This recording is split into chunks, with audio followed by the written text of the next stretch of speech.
Nutrióloga, docente, investigadora en el programa de Ciencias Médicas de la Universidad Autónoma de Nuevo León, México.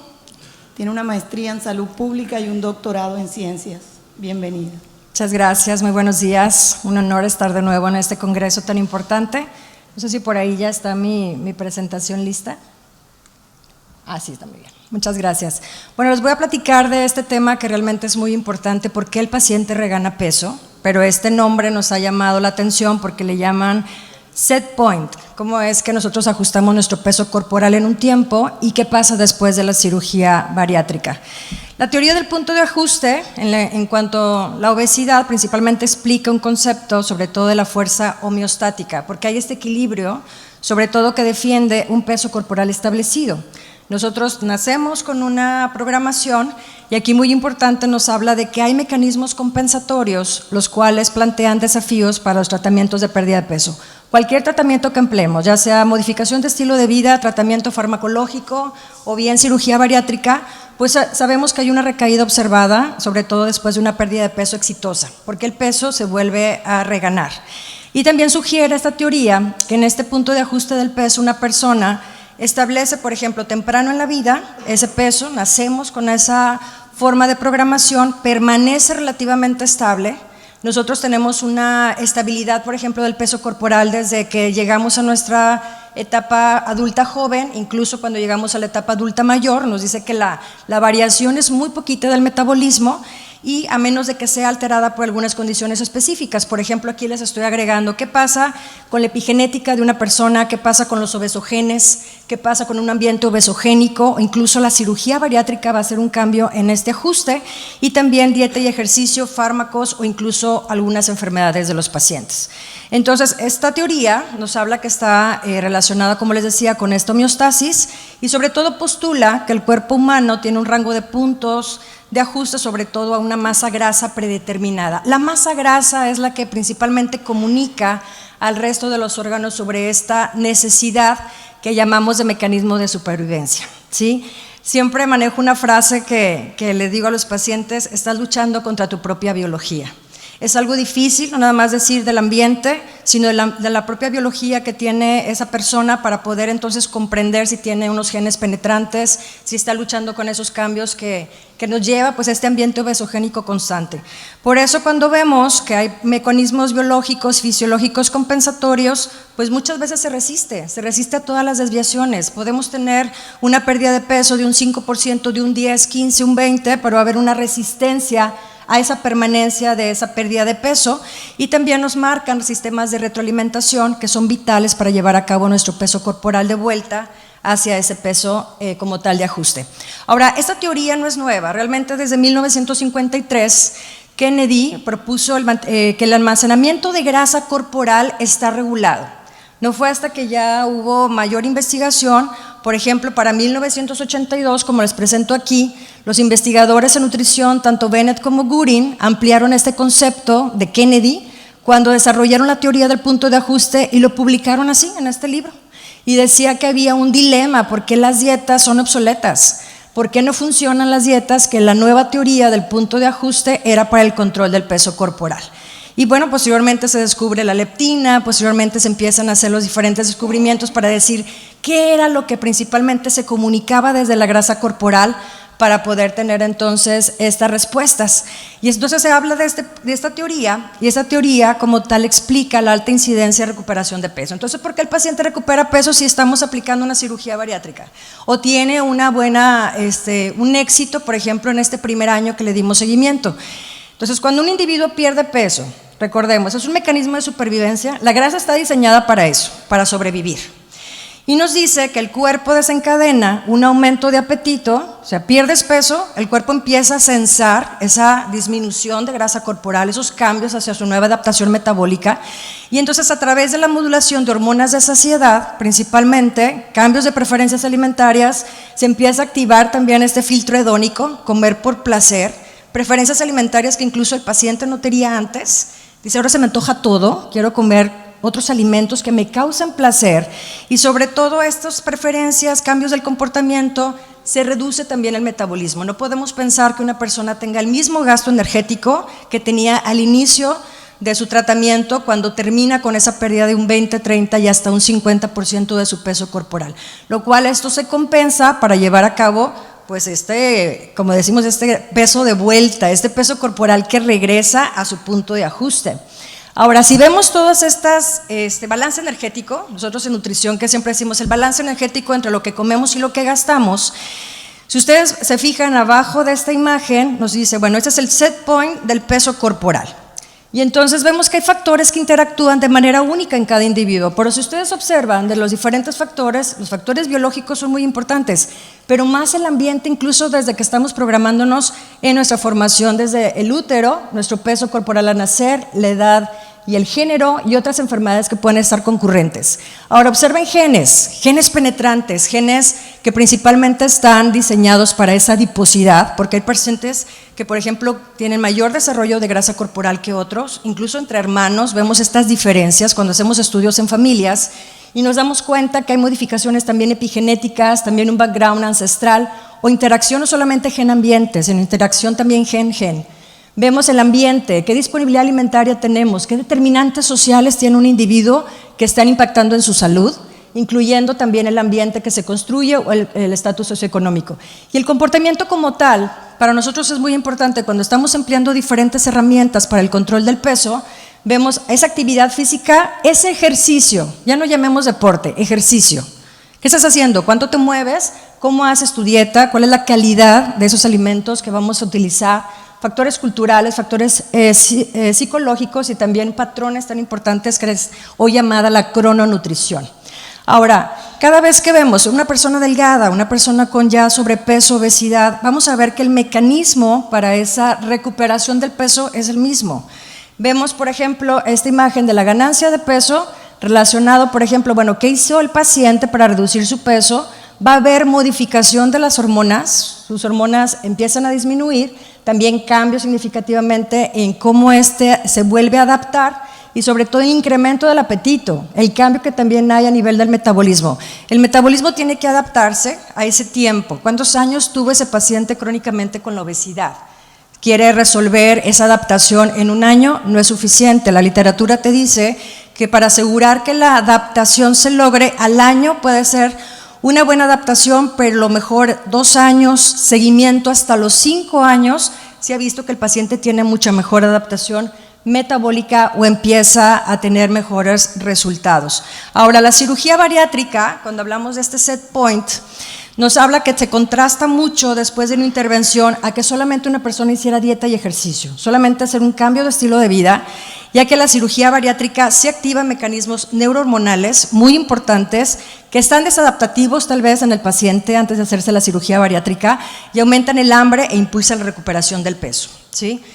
En cirugía bariátrica también va a ocurrir que va a adaptarse y el paciente posteriormente, al principio si disminuyó la grelina, aquí les estoy mostrando una tabla muy importante, si me habla, bueno, depende del procedimiento, esas alteraciones de los niveles de hormonas de saciedad va a ser diferente entre cada procedimiento quirúrgico, pero si queremos que disminuya la grelina, que aumente el péptido Y, que esté también, o el péptido YY, vemos también las incretinas, es muy diferente en cada uno de los procedimientos. El paciente tiene mejora, tiene una saciedad temprana, tiene también saciedad del postprandio bastante buena, pero después de cirugía bariátrica tenemos que seguir apoyándonos de estos cambios de hormonas de saciedad porque les voy a platicar, bueno, qué ocurre con esta brecha de energía. Entonces observemos en esta imagen en la parte de abajo, eso es lo que ocurre en la cirugía.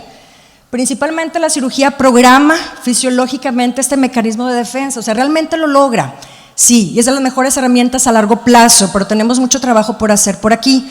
¿Por qué? Porque el punto de ajuste es flexible. Si ustedes ven aquí la cirugía, además de la parte anatómica que está modificándose, modifica la microbiota, que es lo que platicábamos también el día de ayer, los ácidos biliares, los factores hormonales, el sistema nervioso entérico y cómo también los sensores de nutrientes están impactando para la comunicación que va a llegar a ese cerebro que es regulador del peso corporal. Esa comunicación que tiene el intestino, incluyendo para esta regulación del peso corporal e ingesta de energía hacia lo que consumimos y lo que gastamos, cómo se comunica con los diferentes tejidos, hígado, músculo, páncreas, tejido adiposo pardo y blanco, y cómo estas comunicaciones pues, van a llegar a este hipotálamo con su control ejecutivo, mecanismos de recompensa y lo que ya sabemos del por qué el paciente vuelve a buscar esa necesidad de comer para poder satisfacer no solamente la necesidad fisiológica, sino también esa parte de alta palatabilidad, esa recompensa que se requiere pues, para su sistema de estrés. Entonces, esta teoría, cada vez vemos, esa persona va a seguir luchando por mantener el peso genéticamente preferido y también es muy sensible a cualquier cambio calórico cuando hacemos también dieta y ejercicio. Ahora, la cirugía, cuando hacemos estos cambios en microbioma intestinal, se sabe, por ejemplo, cuando estamos evaluando esas vías de señalización energética y afectando los diferentes niveles, pues vemos que también puede ocurrir un cambio en la permeabilidad intestinal. Hay factores, por ejemplo, si la misma cirugía ocurre con restricción del volumen gástrico, hay niveles variables de malabsorción y digestión, pero también se sabe que muchas veces cuando el paciente recae es porque tiene temor, con el mismo síndrome de dumping, tiene temor a la ansiedad asociada a por qué está comiendo menos, no me siento satisfecho o algo pasa, es un conflicto también a nivel del por qué tengo que comer tan poquito. Y aquí en esta publicación, sobre todo la reganancia de peso, nos dice que esta modificación del punto de ajuste es incompleta en muchos de los pacientes, no llegan a esa adaptación metabólica. Y otra parte es que los pacientes pueden experimentar aumento de peso debido a que también tienen comportamientos alimentarios maladaptativos. Quiere decir que nosotros no le damos seguimiento, no le preguntamos de su hambre y saciedad, cómo se siente el paciente en general, su bienestar general, para que realmente el tratamiento sea mucho más completo. Por lo tanto, por ejemplo, se han hecho también modelos en animales y cada vez que en esos estudios demuestran que la cirugía de manga gástrica, por ejemplo, también en este punto se me hizo interesante comentárselos, puede llevar una recuperación de peso cuando no se está llevando una restricción de alimentos o por lo menos, no tanto una restricción, sino manejar calidad para ese cuadro de saciedad que tenga el paciente y sobre todo porque la reducción del mismo gasto de energía es algo que nos va a dar también una pauta para poder contribuir a los desafíos que tiene su paciente, sobre todo a este peso, a esta pérdida de peso sostenida que queremos. Ahora, como bien sabemos, este es un punto clave, el hipotálamo, esta conexión que tiene nuestro cerebro con el intestino, ya que estos cambios que se hicieron a nivel gastrointestinal como tal, pues ese equilibrio que tiene de la energía, el apetito, el hambre, pues también se sabe que es un eje neurohormonal del cuerpo muy importante. Entonces, los procedimientos de cirugía bariátrica con la misma manga, el mismo bypass, sí supera esas barreras biológicas para brindar esa herramienta, pero me gustaría más que analizáramos este punto. Si vemos la letra A, como dice, set point A, es nuestro paciente antes de la intervención. Set point B, ¿qué fue lo que pasó? Aquí lo que nos está diciendo es que los pacientes antes de la cirugía bariátrica se encuentran en este punto. Lo logramos llevar a este punto de su pérdida de peso. Se puede lograr, sí, es una adaptación metabólica que lleva tiempo, pero nos está diciendo que para que se pueda lograr esta programación, para que funcione de la mejor manera, como viene aquí, y esa pérdida de peso, se requiere una apropiada nutrición y estilo de vida. Se necesita llevar de la mano para que esos ajustes, realmente, si comprendemos el otro elemento de cualquier cambio que queremos con la energía que tenga que consumir el paciente, pues también sea esa parte de dieta y ejercicio. Y aquí es donde viene esta otra parte, energy gap. ¿Sí? El paciente tenía un peso, pierde peso, pero ahora hay un gasto de energía mucho más bajo y tiene más apetito. Esto va a ocurrir, ¿sí? Y esa es parte de la ganancia de peso, la reganancia de peso. ¿Cómo hace este gasto de energía, sobre todo tan disminuido, que me pueda ayudar, sobre todo a que el mantenimiento del peso perdido se mantenga, sobre todo se mantenga por más tiempo, a largo plazo? Especialmente lo que tenemos que vigilar, además de todos los cambios que hubo de estas cuestiones hormonales y también lo que son todos los péptidos gastrointestinales, queremos lograr que haya menos apetito y que haya mayor gasto de energía, ¿sí?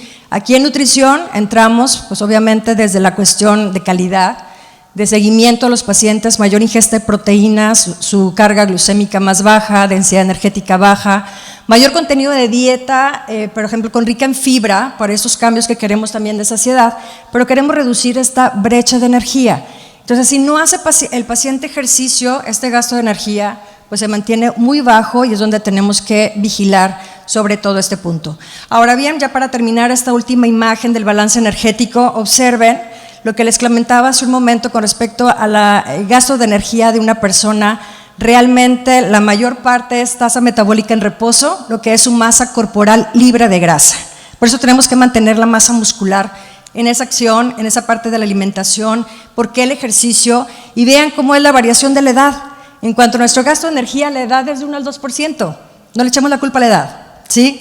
No le echamos la culpa de que somos hombres o mujeres, sino la variación es muy pequeña y lo que más estamos garantizando es ese mantenimiento de la masa muscular y sobre todo cuidar que sabemos que los medios alrededor de 1 año es lo que nos vamos a ayudar a poder llevar a la adaptación al paciente con nuestras herramientas y sabemos que los pacientes que empiezan una intervención con más peso le va a tomar mucho más tiempo para alcanzar sobre todo esta adaptación que queremos de su nuevo peso corporal. Entonces, para reflexionar, principalmente recordar que el paciente lucha contra su propia biología constantemente, luchamos con ambientes obesogénicos constantemente, requerimos aprender de que el peso corporal tiene una regulación y sobre todo es un parámetro específico, no es solamente uno, más bien esto, la reflexión era que la regulación del peso corporal en relación a un solo parámetro pues es poco realista.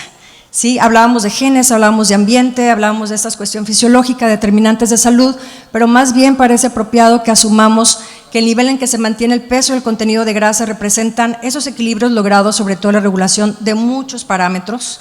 Tenemos que ser muy dedicados a estudiar, de preguntar, de darle seguimiento a nuestros pacientes, que es algo que nos falta a veces mucho la integración que hacemos con el equipo multidisciplinario y por eso aquí es donde les dejo esta última reflexión donde es importante que comprendamos todos ellos, estos factores biológicos, conductuales y ambientales, ya que esa trayectoria del peso corporal, la historia del peso corporal en una persona nos dice mucho y sobre todo las implicaciones para el control del peso a largo plazo, donde el tratamiento de todos nosotros es muy necesario.